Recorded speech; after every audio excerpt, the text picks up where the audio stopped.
చూడు పట్టుకో సినా పట్టుకోండి పట్టుకోండి సినా బాబా సినా సినా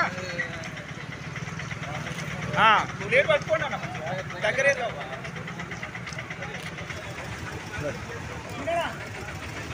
ఒకరికి గీయండి ఒక ఇద్దరు గీయండి అమ్మ అన్న అన్న ఇటు చూడండి సీనన్న అన్న ఇటు చూడండి అన్న ఇటు చూడండి అన్న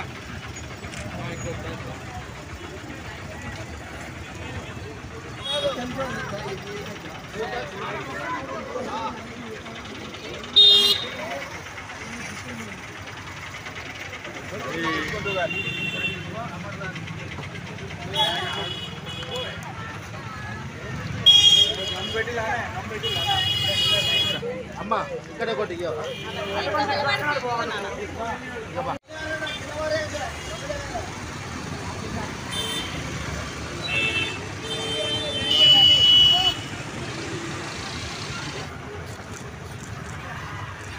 ఒక్కొక్కరికి అండి ఒక్కరికి ఇట్లా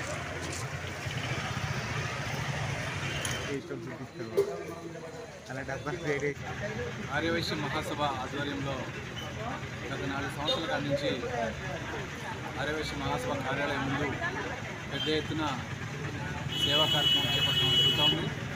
అందులో భాగంగా వేసవి కాలంలో ఈ వరంగల్ నగరానికి ఇచ్చేస్తున్న బాటసార్లకు కార్మికులకి ఆటో పుల్లర్స్ రిక్షా కార్మికులకి చిన్న చిన్న వ్యాపారస్తులకి అనేక మంది ఈ పాతపేట బజార్లో ఉంటారు. అట్లాంటి వారిని దృష్టిలో పెట్టుకుని మహాసభ ఆధ్వర్యంలో వేసవి కాలంలో మద్య పంపిణీ కార్యక్రమాన్ని చేపట్టడం జరుగుతుంది. లక్ష్యం పెట్టుకొని ఈ కార్యక్రమాన్ని చేపడతా ఉన్నాం. దీనికి 60 రోజుల కాడి నుంచి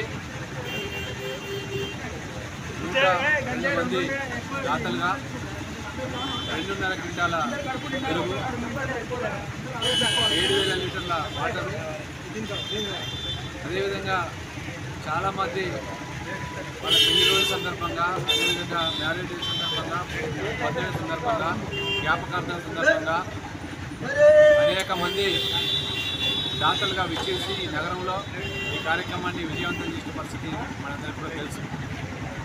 అదేవిధంగా 1,00,000 మందికి తగ్గకుండా టార్గెట్ పెట్టుకొని పనిచేశాం.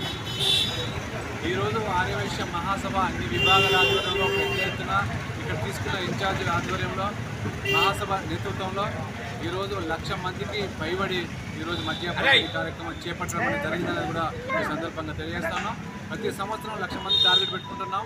ఈ సంవత్సరం కూడా 1,00,000 మంది టార్గెట్ పెట్టుకుని ఈ కార్యక్రమాన్ని విజయవంతం చేయడం అనేది జరుగుతుంది. ఈరోజు వరంగల్ నగరంలో ఉండబడే అనేక మంది దాతలు వాళ్ళ జ్ఞాపకాలను దృష్టి పెట్టుకుని ఈ దాతలు పూర్తి సహాయశాఖలు అందించడం జరుగుతుంది.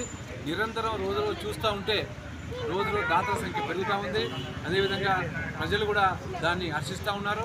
ఒక మద్య పంపిణీ, పులిగోర పంపిణీ, ఉప్మా పంపిణీ, అదేవిధంగా స్వీట్ల పంపిణీ, అడ్డిపండ్ల పంపిణీ కాకుండా ఈరోజు వరంగల్ నగరంలో అనేక సేవా కార్యక్రమాలు చేసిన చరిత్ర కూడా ఈరోజు మహాసభ చూస్తే పెద్ద ఎత్తున 500 మందికి తగ్గకుండా పెద్ద ఎత్తున హెల్త్ క్యాంప్ పెట్టడం జరిగింది. అదేవిధంగా అనేక సేవా కార్యక్రమాలు ఇప్పటివరకు చేస్తూ ఉన్నాం. రేపు రాబోయే కాలంలో కూడా ఒక టార్గెట్ పెట్టుకుని పేదలందరికీ అన్ని వర్గాల ప్రజలకు అనుగుణంగా ఒక వయసులకే కాకుండా పేద బడుగు బలహీన వర్గాల ప్రజలందరూ కూడా సహాయశాఖలు అందించే విధంగా ఉండేందుకే ఈరోజు ఈ మహాసభ ఉంది. ఇట్టి క్వశ్చన్లో రాబో కాలంలో ఇప్పుడు చేసిన వాటికి అదనంగా అనేక సేవా కార్యక్రమాలు కూడా చేపట్టి ఈరోజు నగరంలో మహాసభ ప్రజల మద్దతు పొందుతుందని చెప్పని కూడా ఈ సందర్భంగా తెలియజేస్తూ ఈరోజు ఈ కార్యక్రమానికి సహకరించిన ప్రతి దాతకి పేరు పేరున ధన్యవాదాలు తెలియజేస్తున్న మహాసభ నుంచి. అదేవిధంగా ఈ 2 నెలల పాటు పెద్ద ఎత్తున మహాసభ నాయకత్వం ఇక్కడ తీసుకున్న ఇన్ఛార్జీలు వాళ్ళందరూ కూడా అన్ని సంఘాల విభాగాల నాయకత్వం మొత్తం పూర్తి స్థాయిలో పనిచేసిన కనుక ఈరోజు ఈ కార్యక్రమం విజయవంతమైందని చెప్పని కూడా తెలియజేస్తూ వాళ్ళందరూ కూడా పేరు పేరు ధన్యవాదాలు తెలియజేస్తారు.